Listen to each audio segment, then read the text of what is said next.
Masih bersama kami di Perempuan Bicara dan masih membahas terkait tema kita pada edisi hari ini, harga-harga melejit, warga menjerit. Saya kemudian ke Ibu Rahmawati Haruna. Saat ini kita menyaksikan dan merasakan langsung kenaikan kebutuhan pokok. Apakah ada dampak sosial ekonominya menurut Ibu Rahma? Ya, tentu saja sangat berdampak secara sosial kepada masyarakat kita ya, Tika ya. Ada beberapa hal yang bisa terjadi karena dampak dari atau kenaikan harga ini. Yang pertama adalah masyarakat itu akan semakin selektif untuk membeli kebutuhannya. Daya belinya menjadi berkurang karena itu tadi bahwa mereka punya kemampuan yang akhirnya berkurang, terutama bagi ibu-ibu tentu akan sangat susah ya gitu kan, sangat susah. Kita tahu juga sekarang kan masa tahun ajaran baru ya bagi anak sekolah. Ibu-ibu itu kan sangat susah untuk mengatur gitu kan, keperluan anak sekolah juga ada yang harus dipenuhi, kebutuhan rumah tangga juga harus dipenuhi. Banyak sekali yang menjadi pemikiran dari orang tua, terutama perempuan yang menjadi pengatur keuangan di keluarga gitu kan. Jadi mereka akan tentu saja sangat selektif membeli barang-barang atau kebutuhan yang dibutuhkan gitu kan. Yang kedua adalah bagi dunia usaha. Ya, bagi dunia usaha tentu saja ini akan memberikan dampak yang sangat besar karena tentu biaya produksi dan juga biaya distribusi barang ataupun jasa itu akan semakin tinggi. Nah, ketidakmampuan dari sebuah perusahaan dalam menyalurkan atau mendistribusikan juga tentu saja yang membutuhkan biaya produksi yang sangat besar akan berdampak pada PHK. Ya, ada banyak orang yang mungkin akan di PHK karena ketidakmampuan perusahaan membayar mereka lagi kan.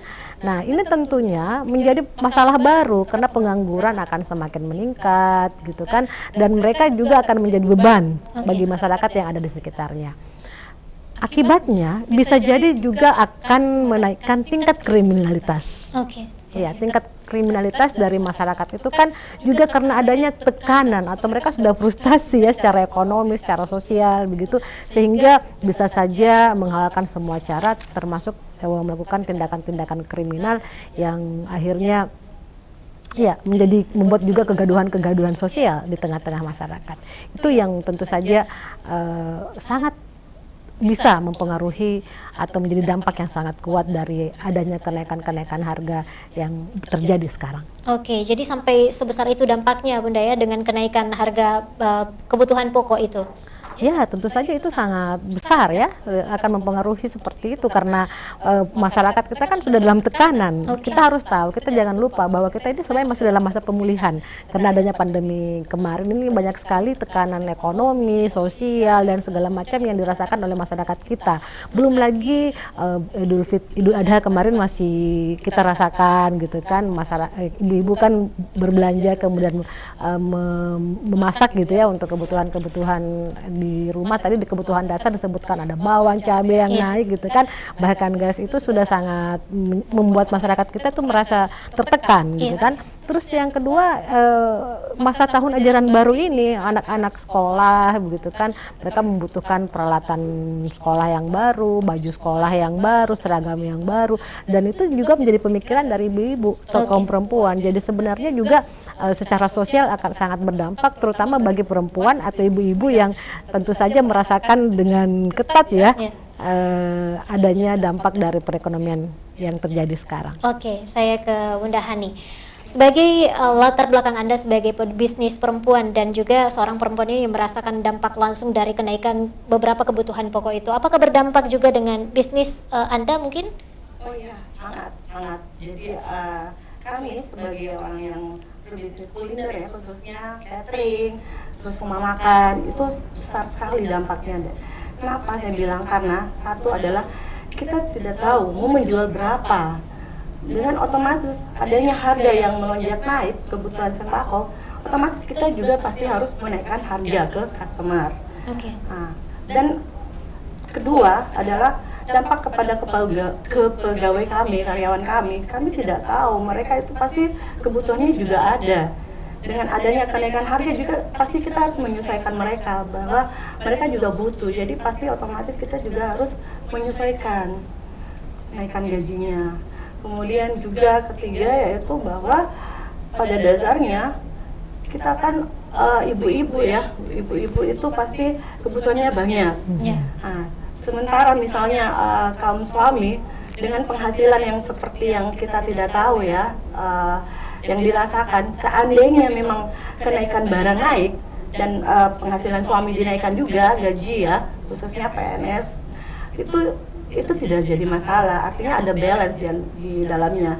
Tapi di mana pemerintah? Misalnya kenaikan harga melonjak, makanya kenapa dibilang masyarakat menjerit? Karena harga naik tapi gaji tetap seperti itu.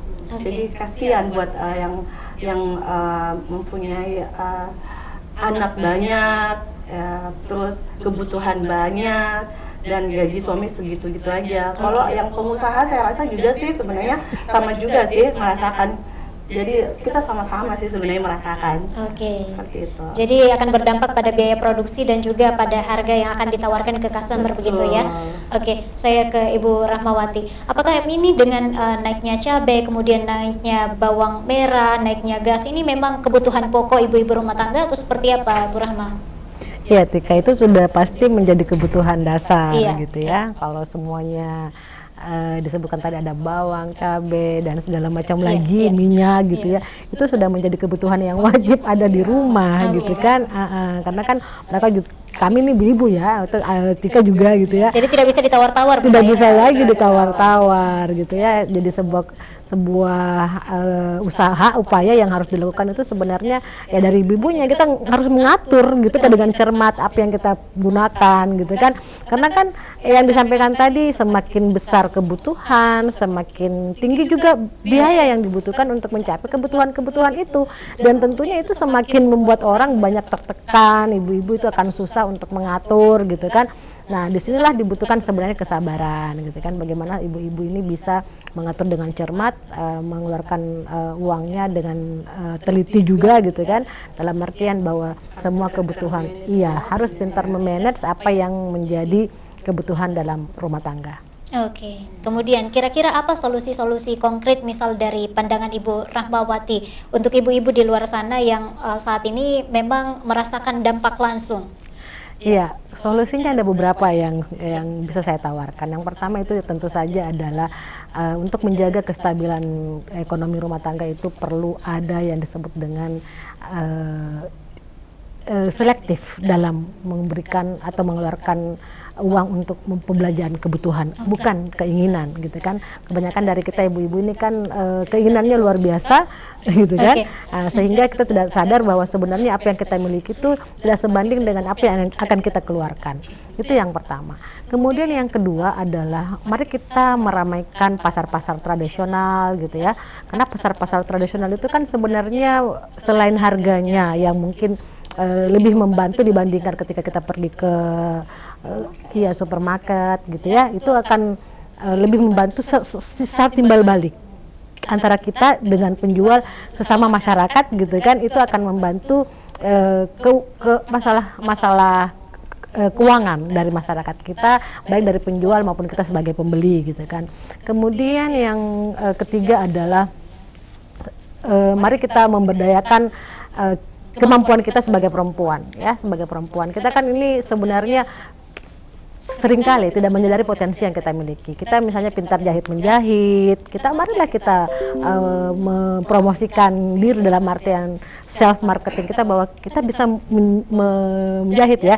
Mari kita memberdayakan skill yang kita miliki. Kemudian yang kedua, selain pemberdayaan itu, mari kita memanfaatkan ruang-ruang yang kosong di halaman kita. Kita bisa misalnya menanam kebutuhan itu tadi seperti cabai, kemudian apalagi namanya tomat misalnya ya, manfaatkan lahan-lahan kosong di rumah kita sehingga tidak lagi harus membeli gitu kan, tapi mungkin kita bisa memanfaatkan menggunakan dari lahan kita, dan juga mungkin tetangga-tetangga kita bisa mendapatkan keuntungan dari situ. Jadi kita mari saling berbagi lah dengan memanfaatkan lahan-lahan kosong yang ada di rumah kita. Itu mungkin yang bisa menjadi solusi-solusi konkret dari yang ditawarkan oleh Ibu Rahmawati Haruna ya, bahwa kita pada saat ingin membeli sesuatu kita pilih-pilih dulu skala prioritas begitu. Betul. Kemudian juga memanfaatkan lahan-lahan yang ada di sekitar kita. Iya. Oke, nanti kita akan lanjutkan setelah pesan-pesan berikut ini. Tetap bersama kami di Perempuan Bicara.